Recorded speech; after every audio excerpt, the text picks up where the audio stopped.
Callen Whitby had stared down federal prosecutors without flinching and ordered executions with the casual tone most men use to order coffee. But the afternoon his mistress whispered, "I'm pregnant." He felt something he hadn't felt in 20 years. Hope sharp enough to cut, and 3 months later, standing in a Manhattan penthouse 62 floors above the city, he'd convinced himself he'd hidden her perfectly. His wife was never supposed to find out. Before we delve further into this narrative, allow me to welcome you to Empire Stories. We are cultivating a distinguished community that categorically rejects the normalization of neglect and betrayal. If you hold the conviction that women merit genuine respect, unwavering loyalty, and authentic love, rather than manipulation, masquerading as devotion, I invite you to subscribe and assist us in reaching our milestone of 10,000 subscribers.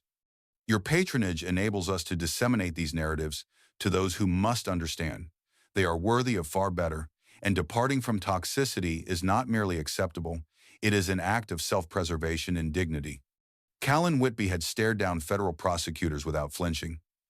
He had ordered executions with the casual tone most men use to order coffee. But the afternoon Blair Sutton touched his hand and whispered, "I'm pregnant." Callen felt something he hadn't felt in 20 years. Hope sharp enough to cut. The hotel suite in Boston smelled like her perfume and rain from the window she'd left cracked open. Blair sat on the edge of the bed, hands resting on her still flat stomach, watching him with eyes that believed in futures that didn't exist. "Say something," she said. Callen didn't speak right away. He was calculating. Not whether he wanted this. He'd wanted it since the moment his father told him legacy was the only immortality that mattered, but whether he could hide it long enough to make it real. "How far along?" he asked. 8 weeks. 8 weeks. Rowena had been in Prague for a trade negotiation. 8 weeks ago, Callen had told himself it was just stress relief, just a distraction from the weight of running an empire with a wife who saw through every lie but this one. "We'll figure this out," he said. Blair's face softened. "We?" Callen nodded, already building the architecture of deception in his mind. "We. 4. That was 3 months ago." Now, Callen stood in the floor-to-ceiling windows of a Manhattan penthouse, 62 stories above a city that didn't know his name but would feel the ripples if his world collapsed. The lights below looked like scattered diamonds, cold and distant, beautiful, indifferent. Behind him, Blair moved through the open kitchen, humming something he didn't recognize. She wore a silk robe, her stomach now visibly rounded beneath the fabric. She looked content, safe, like a woman who believed the man who'd brought her here had chosen her. Callen's phone buzzed in his pocket. "Rowena, how's the summit?" His jaw tightened. The summit. The lie he'd built 3 weeks ago when he'd relocated Blair from Boston to this fortress of glass and steel. He'd told Rowena the Bratva were pushing boundaries again, that he needed to be in Montreal to remind them who controlled the Eastern Corridor. Callen. Tedious. Lots of posturing. "You know how it is." "Rowena, I do." 2 words. Calm. Simple. But Callen read the subtext the way a man reads a loaded gun, carefully. Rowena never wasted words. She never said, "I do," unless she meant something else entirely. He pocketed the phone. "You're tense," Blair said from behind him. Callen turned. She'd moved to the couch, legs tucked beneath her, one hand absently stroking her belly. The gesture was so unconscious, so maternal, it made something in his chest tighten. "Just thinking," he said. "About?" "Logistics." Blair's smile faded. "You mean her?" Callen didn't answer, which was answer enough. "When are you going to tell her?" Blair asked. "After the baby's born." "That's 4 months away." "I know." "Callen." Blair stood, moving toward him with the careful grace of a woman balancing new weight. She reached for his hand. "You can't keep living like this, split between 2 worlds." He let her hold his hand but didn't squeeze back. "It's temporary." "Ain't. Is it?" Her eyes searched his face, looking for something he couldn't give her. Certainty. Truth. A promise that she would become the woman who stood beside him in public, not just the woman he hid in towers. "I need you to trust me," Callen said. Blair's fingers tightened around his. I do trust you. That's why I'm here. The intercom buzzed. Callen froze. Nobody knew about this place. Nobody. He'd paid cash through intermediaries. The building's security had been bribed into silence. The only people who could access this floor were him and the private doctor he'd hired, and the doctor wasn't due for another week. The intercom buzzed again. Blair frowned. Are you expecting someone? Callen moved to the panel by the door, every instinct suddenly screaming. He pressed the button. Yes? Silence. Then, a voice. Cool. Familiar. Laced with something that made Callen's blood turn to ice. Open the door, Callen. Rowena. Blair's face went pale. That's... Stay here, Callen said. Callen. Stay. Here. He walked to the door like a man walking to his own execution. His hand hovered over the lock. He could ignore it. Pretend he wasn't here. Pretend this was a mistake. But Rowena didn't make mistakes. He opened the door.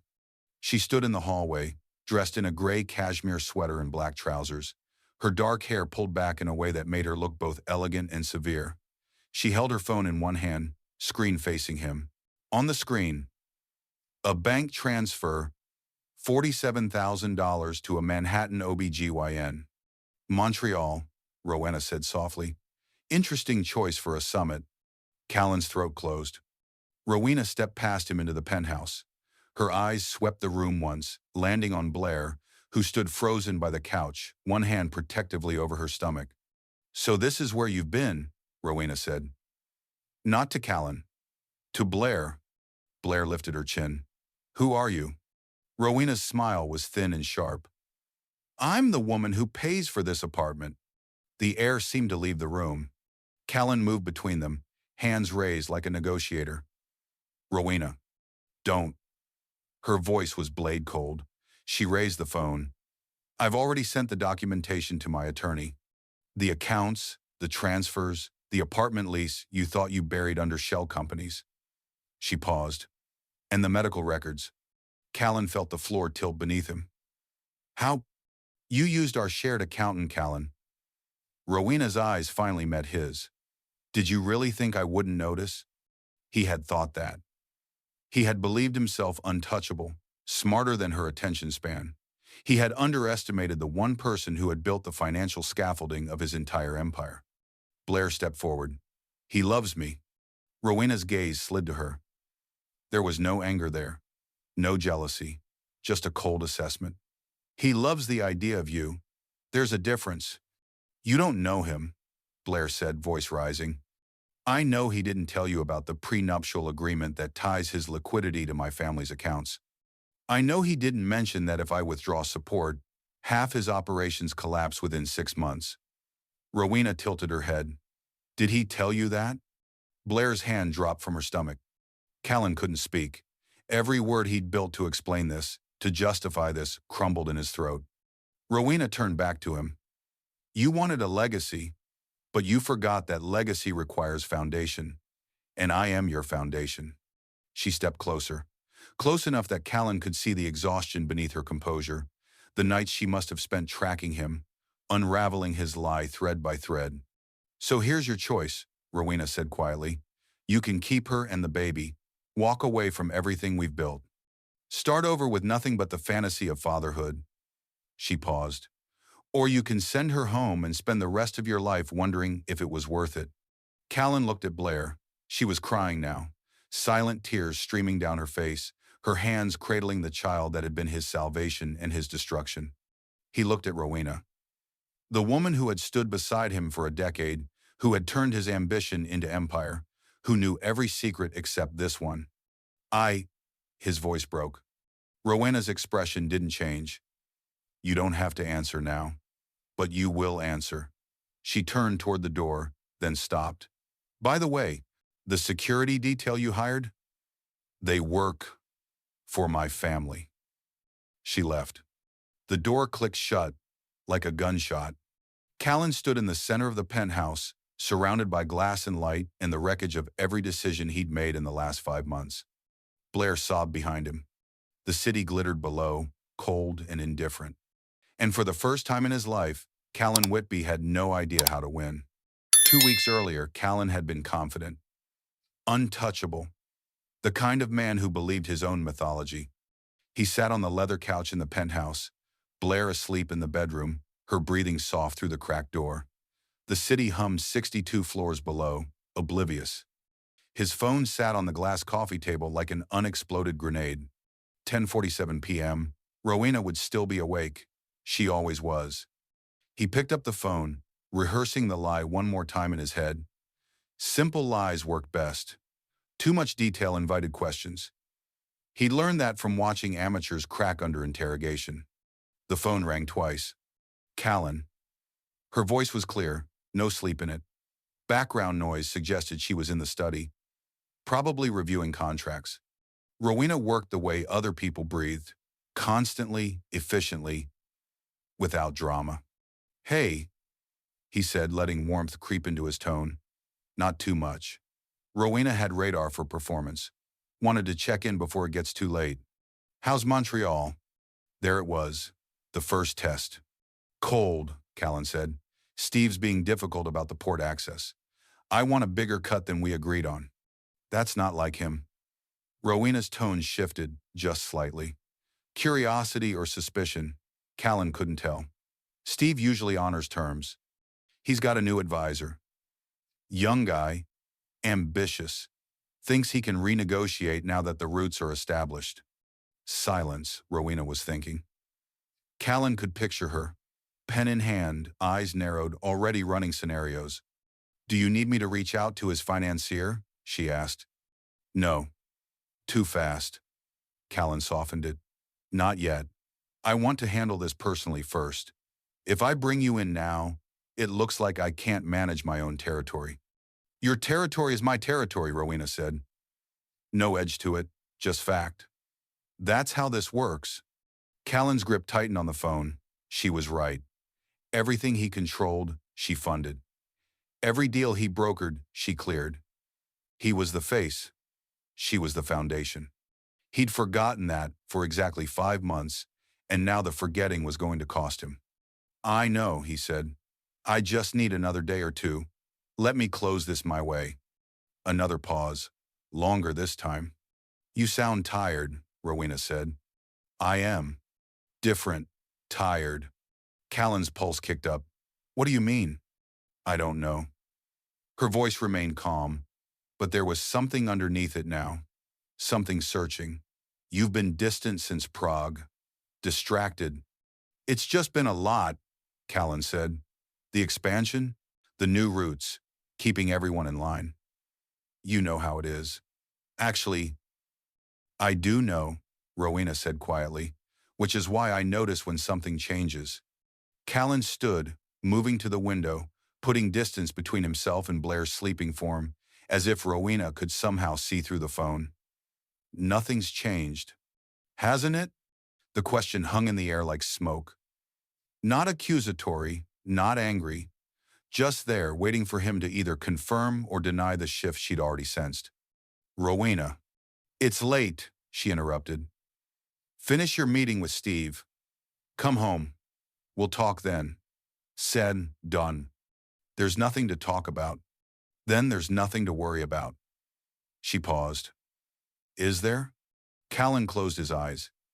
He'd negotiated with cartel bosses, federal agents, and rival families. He'd stared down men who would kill him without hesitation.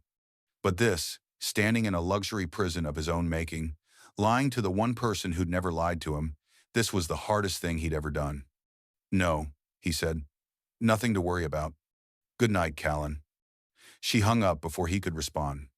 Callen stood at the window, phone still pressed to his ear, listening to dead air. Behind him, Blair stirred in her sleep, murmuring something he couldn't make out. Ahead of him, the city stretched endlessly, full of lights and lives and people who had no idea how close his world was to collapse. He'd just lied to Rowena. Successfully, he thought. But the way she'd said good night kept replaying in his head. Not cold, not warm, just final, like she'd already made a decision and was simply waiting for him to catch up. "Have you ever told a lie so big you couldn't take it back?" Drop a comment if you know that moment when you realize you've gone too far. Blair Sutton had never been the kind of woman who waited quietly in the shadows. She'd learned early that beauty was currency, but ambition was the bank. And right now, standing in front of the full-length mirror in the penthouse bedroom, she was making an investment. The red dress had cost more than her first car. Silk that moved like water, cut low enough to promise but high enough to maintain mystery. She'd seen it in a boutique window 3 days ago, while Callen was on one of his encrypted phone calls, the kind where he stepped into the other room and lowered his voice like he was negotiating with ghosts. She'd gone back alone. Paid cash from the account he'd set up for her, the one he thought she'd use for groceries and prenatal vitamins. The dress fit perfectly. It clung to her curves, accommodated her growing belly in a way that made the pregnancy look intentional, desirable, powerful. Not something to hide, but something to display. Blair smoothed the fabric over her stomach, watching her reflection. 5 months ago, she'd been a paralegal in Boston, filing briefs and fetching coffee for partners who barely knew her name. Then Callen Whitby had walked into the firm for a consultation, silver-haired and dangerous, and suddenly her life had split into before and after.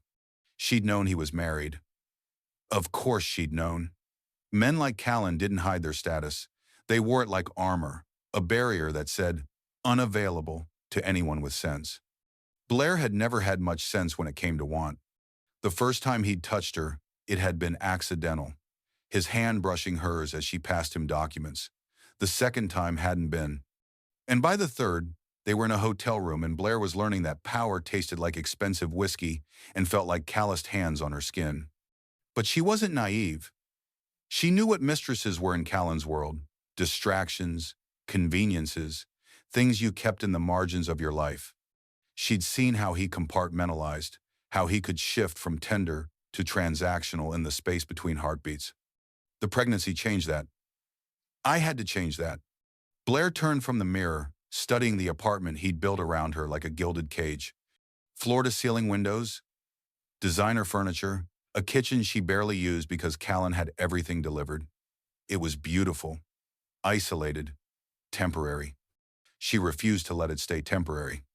The bedroom door opened.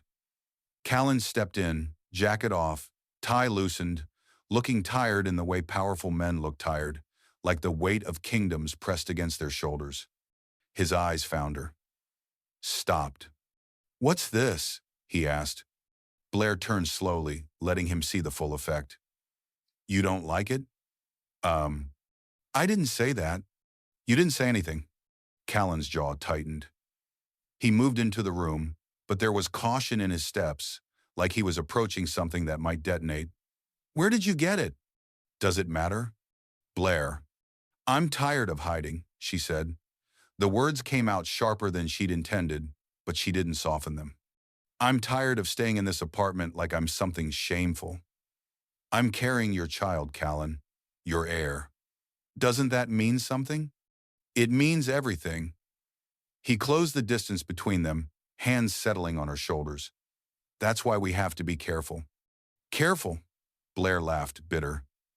"You mean invisible? For now. Until when? Until your wife decides she's done with you? Until you get bored and move on to someone younger?"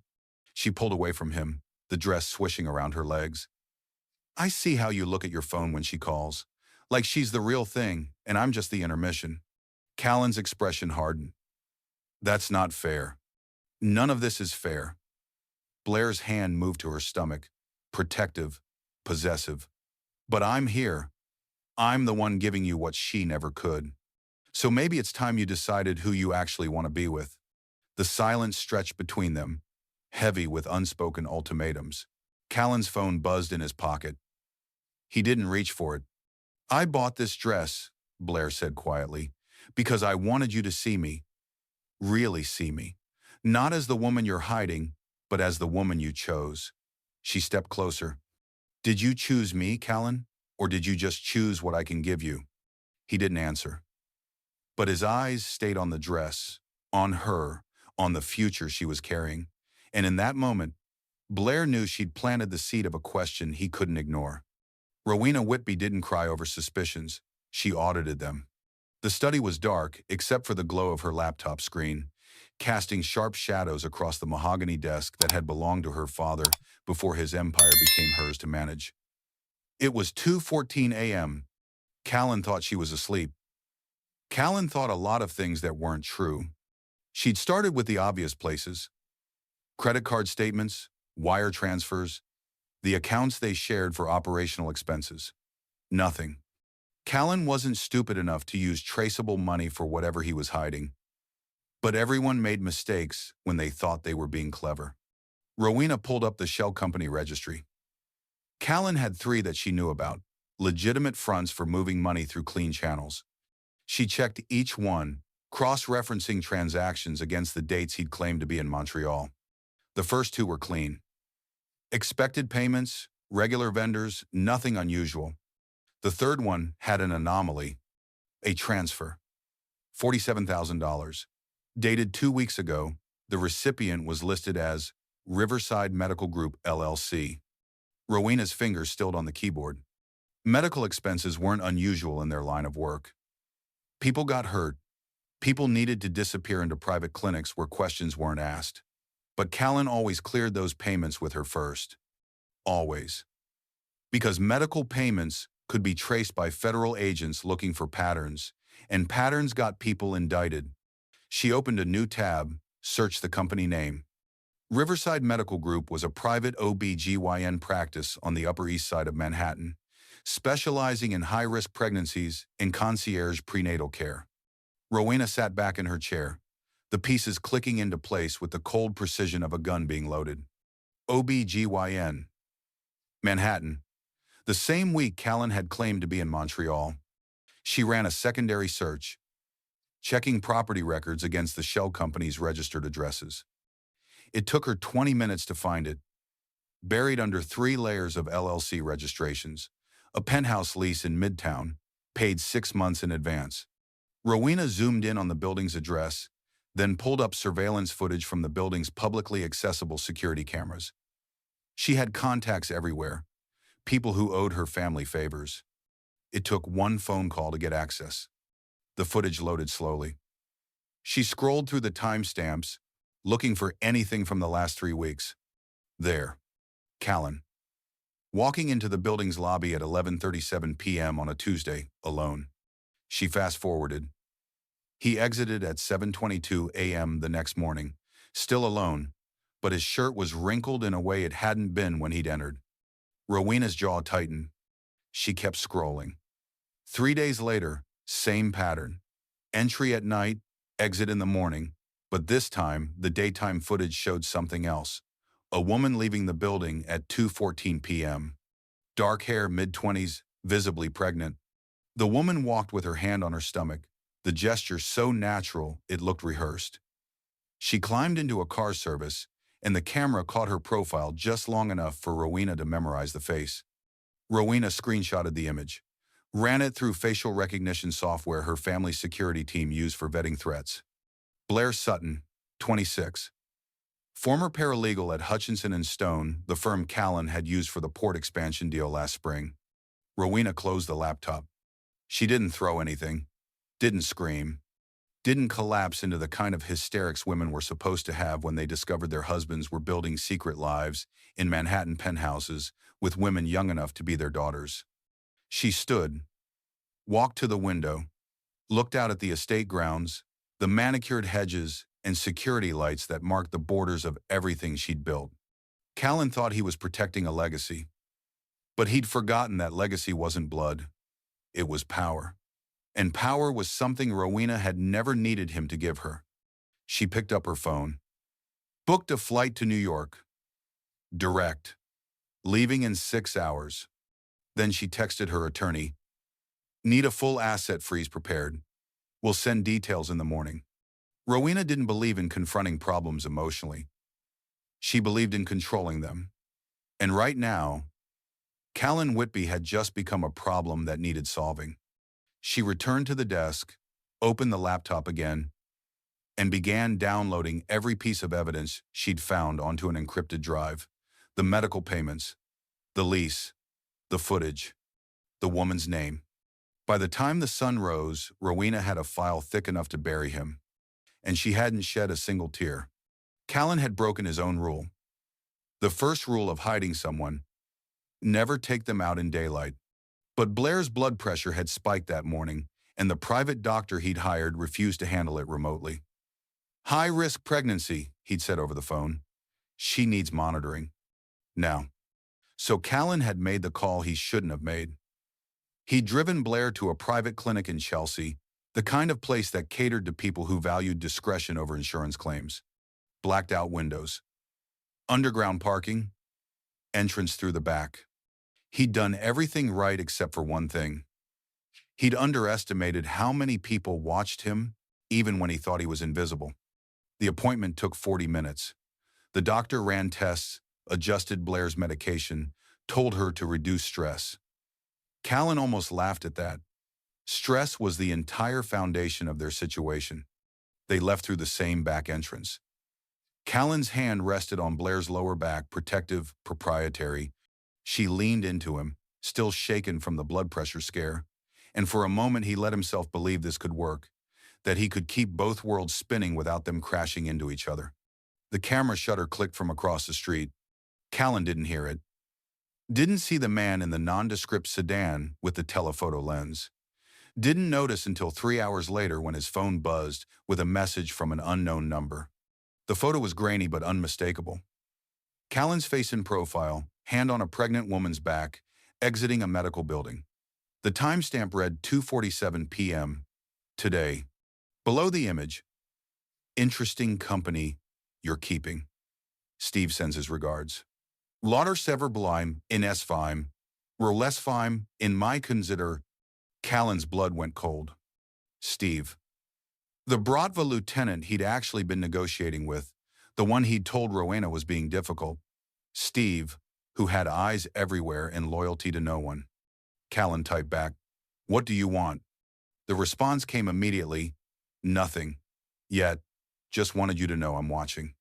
Callen deleted the message, then the photo, then the entire conversation. But deletion didn't mean erasure, and he knew it.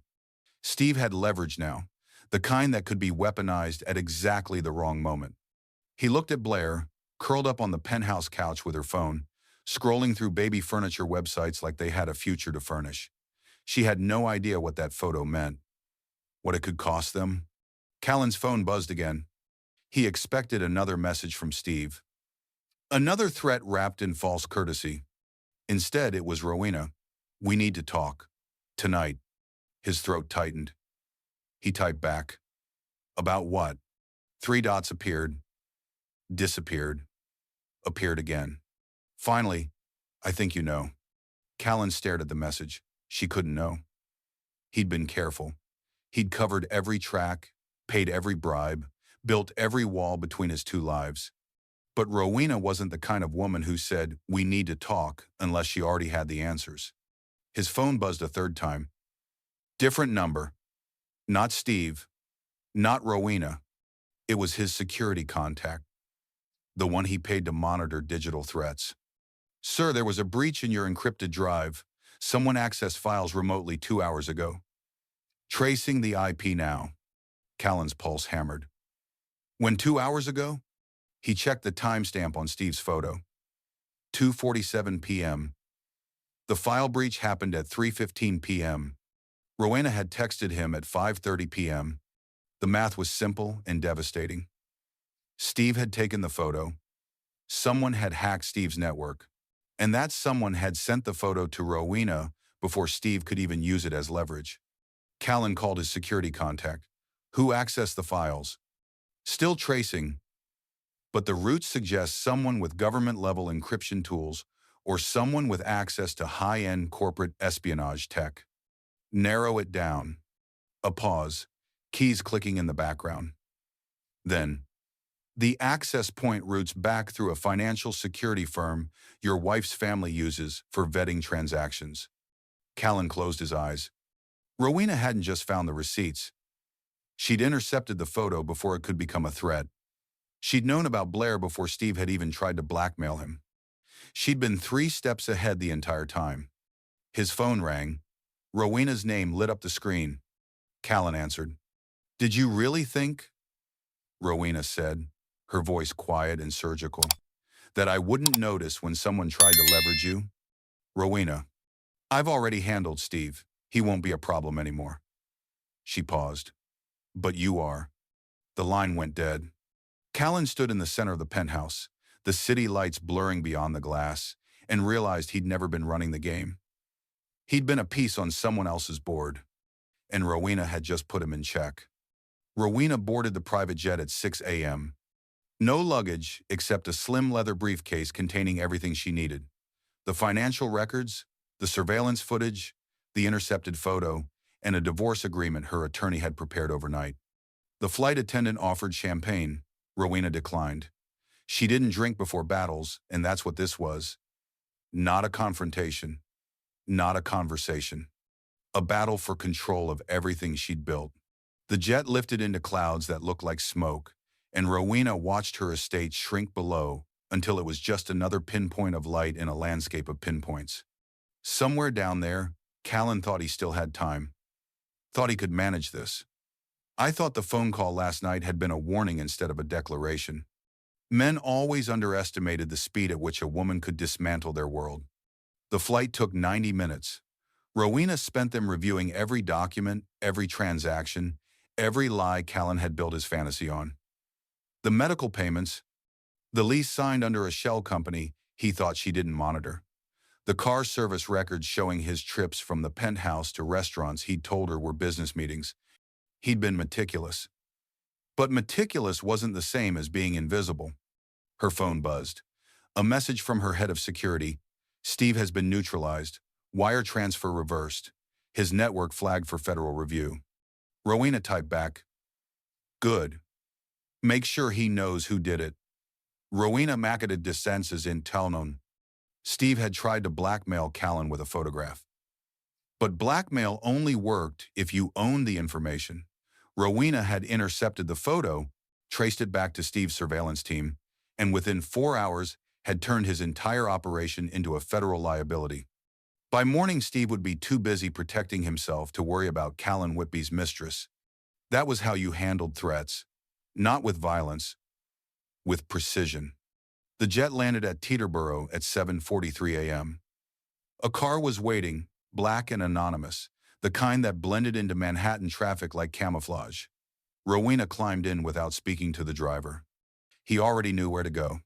The drive into the city felt longer than the flight. Traffic thickened as they crossed into Manhattan, towers of glass and steel rising around them like monuments to ambition. Rowena had always loved New York. It was a city that understood power, that rewarded those who took it and crushed those who hesitated. Callen had hesitated. He just didn't know it yet. Her phone buzzed again. Callen's name flashed on the screen. She ignored it. Let him wonder. Let him spiral. Fear made people careless, and she needed him careless when she walked through that penthouse door. The car pulled up to the Midtown high-rise at 8:52 a.m. Rowena stepped out, heels clicking against pavement, briefcase in hand. The doorman opened the glass door with the automatic deference people showed when they recognized money and danger in equal measure. "Can I help you, ma'am?" "Penthouse access," Rowena said. "I'm expected." The doorman checked his tablet, frowned. "I don't have you on the—" Rowena placed a business card on his desk. Her family's crest embossed in gold, a name that opened doors across 3 continents. The doorman's expression shifted. "Of course, right this way." The elevator ride felt like descent, even though they were going up.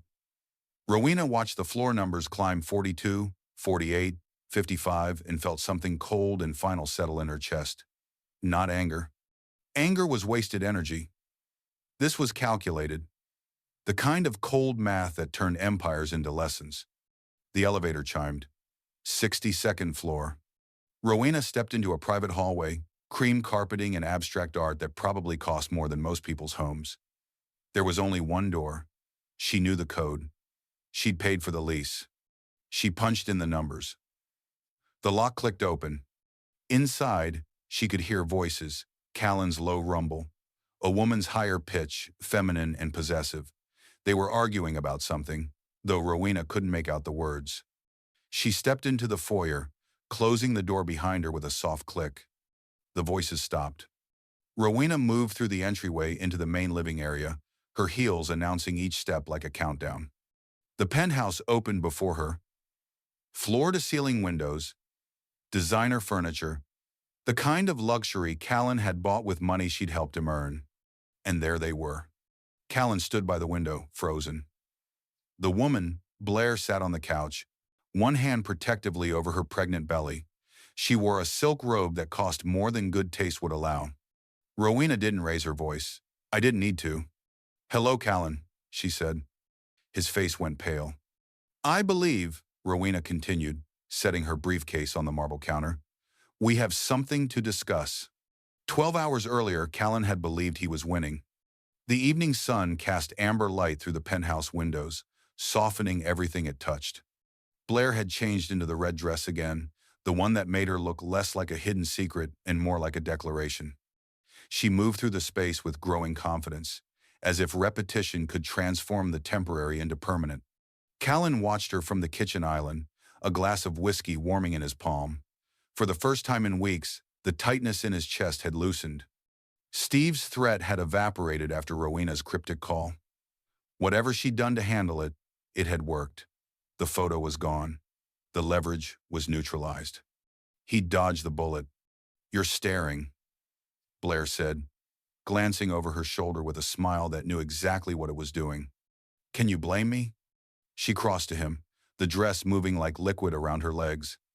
Her hand found his chest, fingers splayed over his heartbeat. "You seem lighter tonight, less tense." "Things are settling down," Callen said. "Not quite a lie. Not quite the truth. Does that mean we can stop hiding soon?" Her eyes searched his face, looking for the answer she wanted. Callen set down his glass, his hands settling on her waist. "Soon. You always say soon. I mean it this time." Blair's expression softened. She leaned into him, her head resting against his shoulder, and Callen felt the weight of her trust like an anchor. She believed him. She'd believed every version of soon he'd given her, every promise he'd packaged in midnight confessions and penthouse isolation. "I want to meet your world," she whispered. "Not just live on the edges of it." Callen's hand moved to her hair, fingers threading through the dark strands. "My world isn't kind to people like you." "People like me?" She pulled back, defiant. "I'm carrying your child, Callen. That makes me part of your world whether you admit it or not." He should have heard the desperation in her voice, should have recognized the difference between wanting him and wanting what he represented. But the whiskey was warm, the light was golden, and for one evening he let himself believe the lie he'd built could become truth. "Come here," he said, pulling her closer. Blair wrapped her arms around him, her body fitting against his with the familiarity of repetition. She pressed her face into the curve of his neck, breathing him in like he was oxygen. Behind them, beyond the glass, the city glittered in the descending dusk. Manhattan looked beautiful from this height, clean, ordered, like a kingdom that could be ruled if you just had the right vantage point. Callen kissed the top of Blair's head, his arms tightening around her. In this moment, isolated 62 floors above reality, he convinced himself he'd won. That he'd threaded the impossible needle of keeping both lives intact. That Rowena's phone call had been a test he'd passed, not a warning he'd ignored. Blair tilted her face up, her eyes luminous with belief. "Tell me you love me." Callen hesitated. Love was a word he reserved for things that lasted, but the light was soft, and she was warm against him, and the child she carried was the legacy he'd spent his entire life chasing. "I love what we're building," he said. It wasn't the answer she wanted, but it was close enough. Blair smiled, rising on her toes to kiss him. Her lips were soft, insistent, trying to seal a promise he hadn't quite made. Callen let himself sink into the fantasy that this her, the baby, the penthouse wrapped in amber light, could somehow coexist with everything else he'd built. He didn't hear the elevator arrive, didn't hear the private hallway door unlock, didn't sense the shift in the air that meant his carefully constructed lie was about to shatter into irreparable pieces. Blair pulled back from the kiss, her hand finding his cheek. See? This is what it could be like. Just us. No hiding. Just us. Callen echoed, his voice hollow with a certainty he didn't feel. The penthouse door clicked open behind them. Callen turned, his body instinctively shifting to shield Blair, and saw Rowena standing in the entryway.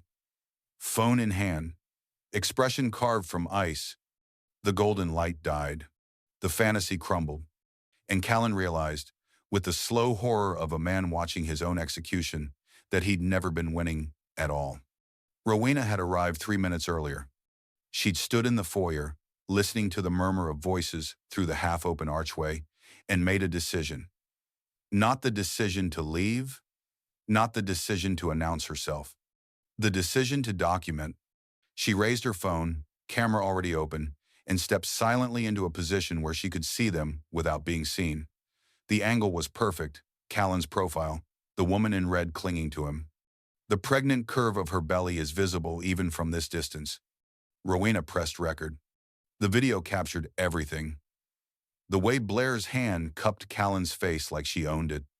The way his arms wrapped around her waist, with the casual intimacy of repetition. The way they stood was framed by floor-to-ceiling windows, backlit by a city Callen thought he controlled. She recorded for 47 seconds, long enough to be irrefutable, short enough to remain unnoticed. Then she stopped recording, saved the file to her encrypted cloud, and sent it to 3 recipients: her attorney, her family's financial controller, and the head of the syndicate council that governed disputes between families. All of this happened in silence. No gasp, no dramatic entrance, just cold, methodical preservation of evidence. Rowena lowered her phone but kept it in her hand. Visible. A weapon more dangerous than any gun Callen had ever carried. She watched them for another 30 seconds. Watched Blair tilt her face up for a kiss. Watched Callen hesitate, then comply. I watched the woman smile like she'd won something worth winning. Rowena had seen enough. She stepped forward, her heel clicking deliberately against the marble floor. The sound cut through their moment like a blade through silk. Callen turned first, his body instinctively moving to shield Blair. The protective gesture would have been touching if it wasn't so pathetically transparent. He'd built an entire fortress of lies to protect this woman, this pregnancy, this fantasy of legacy. And he'd forgotten the one person who'd actually given him an empire to pass down. "Hello, Callen," Rowena said. Her voice was quiet, conversational, the kind of tone you use when discussing weather or traffic, not the detonation of a marriage. Callen's face drained of color. "Rowena, don't." She held up one hand, the phone still gripped in the other. "I'm not here for explanations." Blair stepped out from behind Callen, her chin lifted in defiance that didn't quite hide the fear in her eyes. "Who are you?" Rowena's gaze slid to her. Assessed her the way you'd assess a business risk, quickly, thoroughly, without emotion. Young, beautiful, pregnant. Exactly the kind of woman men like Callen convinced themselves they needed. "I'm the woman who signs the lease on this apartment," Rowena said. "I'm the woman whose family funds every operation Callen runs. I'm the woman who, until about an hour ago, was his wife." The "was" hung in the air like smoke. Blair's hand moved protectively to her stomach. "He loves me?" Rowena almost smiled. "Almost. He loves the idea of you. There's a difference." "You don't know anything about us," Blair said, voice rising. "I know he's been lying to both of us." Rowena lifted her phone slightly, making sure they both saw it. "I know he told you he'd leave me. I know he told me he was in Montreal. I know neither of those things are true." Callen finally found his voice. "How long have you known?" "Long enough to freeze the accounts." Rowena's expression didn't change. "Long enough to send documentation to the council. Long enough to make sure that when this falls apart, and it will, you won't have anything left to offer her except apologies." She watched the information hit him, watched him calculate what frozen accounts meant, what council involvement meant, what losing her family's backing meant. It meant the end of everything. "You recorded us," Callen said, his voice hollow. "I documented evidence," Rowena corrected. There's a difference. Blair looked between them, realization dawning slow and terrible. You're not going to fight for him. You look to once replace. Why would I? Rowena asked. He made his choice when he brought you here. So you're just going to leave? Rowena's smile was cold and surgical. I'm going to destroy him. There's a difference. She turned toward the door, then paused. I looked back at Callen one last time, the man she'd built an empire with, the man who'd thrown it away for the fantasy of fatherhood, with a woman who didn't understand that power wasn't inherited through blood, it was earned through competence. The council meets in 3 days, Rowena said. I suggest you prepare your defense. Though I should warn you, I've already sent them the video. She walked out, heels echoing through the penthouse, leaving Callen and Blair frozen in the wreckage of their golden moment. The door clicked shut behind her. And in the silence that followed, Callen understood exactly how much he'd lost. The door hadn't even fully closed before Blair turned on Callen, her voice sharp with panic. You said she didn't know. You said we were safe. Callen stood frozen, his mind still trying to process what had just happened. Rowena had been here, had watched them. I had recorded them, had already sent the evidence to people who could end him with a phone call. Callen, Blair's voice cracked. Say something. He couldn't. The words were stuck somewhere between his brain and his throat, jammed behind the realization that everything he'd built over the last 5 months had just collapsed in less than 5 minutes. Blair crossed to him, her hands reaching for his arms, trying to pull him back to her. We can still fix this. We can. Fix this? Callen's voice came out hollow. He stepped back, creating distance between them. His arms crossed over his chest, a defensive posture he didn't consciously choose. She just sent evidence to the council. Do you understand what that means? I don't care about your council. Blair's eyes were wild now, desperate. I care about us, about our baby. There is no us, Callen said. The words came out automatic, survival instinct overriding sentiment. There was never an us, there was just this. Blair's face crumpled. Don't do that. Don't pretend this meant nothing. It meant legacy, Callen said, his voice hardening. It meant an heir. But I don't have an empire to pass down anymore, so what exactly am I giving this child? The cruelty of the statement landed like a physical blow. Blair's hand moved to her stomach, protective, as if shielding the baby from his words. You're just going to abandon us? Her voice was barely above a whisper. I'm trying to figure out how to survive the next 72 hours. Callen shot back. The council doesn't forgive weakness. And getting caught with a mistress while my wife controls the money? That's not just weakness. That's suicide. I'm not a mistress, Blair said, her voice breaking. I'm the mother of your child. You're a mistake. Callen regretted the words the moment they left his mouth, but he couldn't take them back. Wouldn't take them back. Because right now, standing in the ruins of his carefully constructed lie, that's exactly what she was. Blair's tears came in earnest now. You told me you loved me. I told you I loved what we were building, Callen corrected. And now there's nothing left to build on. So that's it? Blair's hands clenched into fists at her sides. You're just going to crawl back to her? Beg for forgiveness? I'm going to try to salvage what's left of my life, Callen said. He moved to the window, looking out at the city that suddenly felt less like a kingdom and more like a prison. You should do the same. And the baby? Callen didn't answer immediately. The question hung in the air between them, heavy with implications he didn't want to face. He'd wanted an heir so badly he'd risked everything for it. But an heir without an empire was just a child. And a child with a father who'd lost everything was worse than no father at all. I'll make sure you're taken care of, he said finally. Financially. I don't want your money.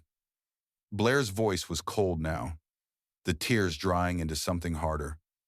I want you to be a man who keeps his promises. I'm a man who's trying not to get killed by his own counsel, Callen said. He turned to face her. Rowena owns the accounts, Blair. She controls the flow of money that keeps my operations running.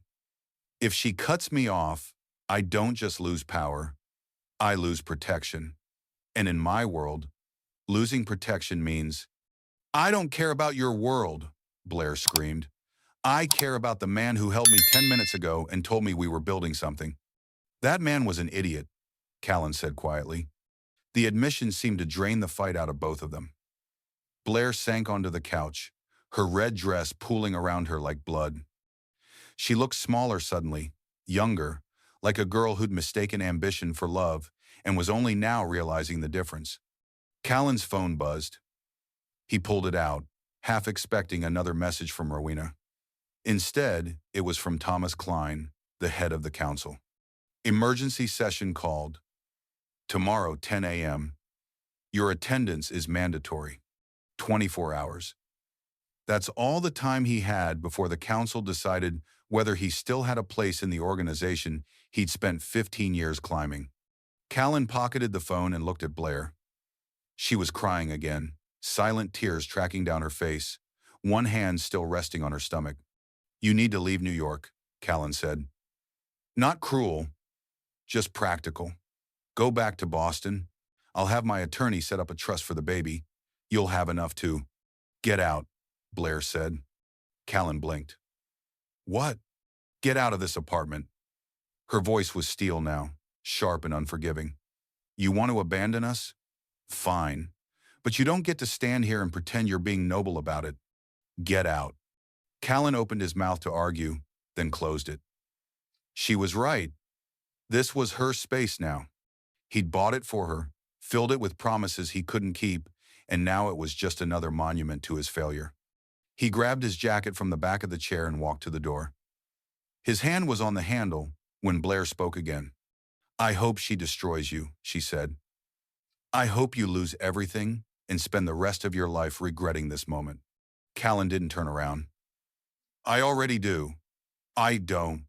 He left, pulling the door shut behind him, and stood alone in the private hallway. The elevator was 20 feet away. His car was in the garage. Rowena was probably already back at the estate, preparing her case against him like a prosecutor sharpening knives. And Callen Whitby, who had faced down cartels and rival families without flinching, had no idea what to do next. Rowena was waiting for him in the lobby. She sat in one of the leather chairs near the entrance, legs crossed, briefcase resting beside her like a loaded weapon. She looked up when Callen stepped out of the elevator, and her expression revealed nothing. No anger, no satisfaction, just the cold neutrality of someone who'd already won and was simply waiting for the opponent to realize the game was over. We need to talk, she said. Callen's jaw tightened. I think you've said enough. I haven't even started. Rowena stood, smoothing her sweater with one hand. But not here. Walk with me. It wasn't a request. They stepped out into the Manhattan night, the city alive with traffic and noise and people who had no idea they were walking past the dissolution of an empire. The air was cold, sharp enough to sting. Rowena set the pace, her heels clicking against concrete with metronomic precision. The council meets tomorrow, she said after a block of silence. I know. They've already seen the video, the financial records, the timeline of your lies. Rowena glanced at him. Thomas Klein called me an hour ago, asked if I wanted to press charges for embezzlement. Callen stopped walking. Embezzlement? You use shell companies to hide assets from me. Legally, that's embezzlement. Rowena stopped too, turning to face him. I told him I'd consider it. You can't be serious. Why not? Rowena's voice remained calm, clinical. You stole from our shared accounts to set up a mistress in an apartment I didn't authorize. You lied to me, to the council, to everyone who trusts you with their money and their lives. Give me one reason why I shouldn't pursue every legal avenue available. Callen's hands clenched into fists. Because I'm your husband. Were, Rowena corrected. Past tense. The divorce papers are already filed. My attorney delivered them to your lawyer 2 hours ago. The words hit him like a physical blow. You can't just... I can do anything I want, Callen. Rowena stepped closer, close enough that he could see the exhaustion beneath her composure. That's what you never understood. You thought you were the power in this relationship, But I was the foundation. And without me, you're just a man with expensive taste and no way to pay for it. The council won't just let you tear apart everything we've built. The council answers to whoever controls the money, Rowena said. And I control the money. Your operations run through accounts my family manages. Your safe houses are leased through properties we own. Even the loyalty you think you've earned, half of it is bought with resources I provide. She paused. So tell me, Callen, what exactly do you think you have left? The question hung in the air like a noose. Callen's mind raced through possibilities, looking for leverage he didn't have. The baby is not my problem, Rowena interrupted. You want to play father to that woman's child? Fine. But you'll do it without my money, without my family's protection, and without the empire you thought you'd be passing down. You'd really destroy everything we built over this? Rowena's laugh was sharp and bitter. I built it, Callen. You just wore the crown. She opened her briefcase, pulling out a single document. But I'm not completely without mercy. I'm giving you a choice. She handed him the paper. Callen scanned it, his blood running colder with each line. It was an ultimatum. Typed. Legal. Devastating in its clarity. Option 1. Walk away from everything. The council, the operations, the territories he'd spent 15 years building. Rowena would let him leave with enough money to survive, not thrive. But survive, and he'd never set foot in their world again. Option 2. Fight her. Contest the divorce. Challenge her control. Try to rally the council to his side. And she would systematically destroy every asset, every connection, every shred of reputation he had left. You're insane, Callen said. I'm pragmatic, Rowena corrected. You wanted a legacy so badly you risked everything for it. Now you get to choose what kind of legacy you want to leave. Callen stared at the document, the words blurring as the implications settled over him like concrete. If he fought her, he'd lose. The council respected power, and power came from money. Rowena had the money, she had the connections, she had the evidence. She had already won. How long do I have? He asked. 48 hours. Rowena took the document back, sliding it into her briefcase. After that, I assume you're choosing to fight, and I proceed accordingly. She turned to walk away, then paused. For what it's worth, she said, her voice softer now, almost human. I did love you once. Before you decided I wasn't enough. She looked back at him, and for the first time that night, he saw something other than calculation in her eyes. Pain, maybe, or just the ghost of what they used to be. But love doesn't build empires, Callen. Competence does. And you forgot that the moment you prioritize blood over partnership. Rowena walked away, her figure disappearing into the flow of Manhattan pedestrians. She didn't look back. I didn't need to. She'd already said everything that mattered. Callen stood alone on the sidewalk, the city moving around him like he was invisible. Above him, 62 floors up, Blair was probably still crying in the penthouse he could no longer afford. Behind him, the life he'd built was crumbling under the weight of his own arrogance. He pulled out his phone. I looked at the screen. No messages from anyone who could save him. Just a calendar reminder. Council meeting. Tomorrow, 10 a.m. End quote. 24 hours to decide whether to die with dignity or fight a war he'd already lost. Callen looked up at the building, the windows glowing like false promises. He thought about going back up, apologizing to Blair, trying to salvage something from the wreckage. But what was left to salvage? He'd sacrificed his marriage for a legacy he could no longer provide. He'd destroyed his empire for an heir who would inherit nothing but his mistakes. For the first time in his life, Callen Whitby understood what it meant to lose everything that mattered while still having a pulse. He turned away from the building and started walking, destination unknown, future uncertain. Behind him, the penthouse lights glowed warm and golden, a cage he'd built with his own hands and could never escape. What would you choose, walk away with nothing, or fight and lose everything? Comment your answer.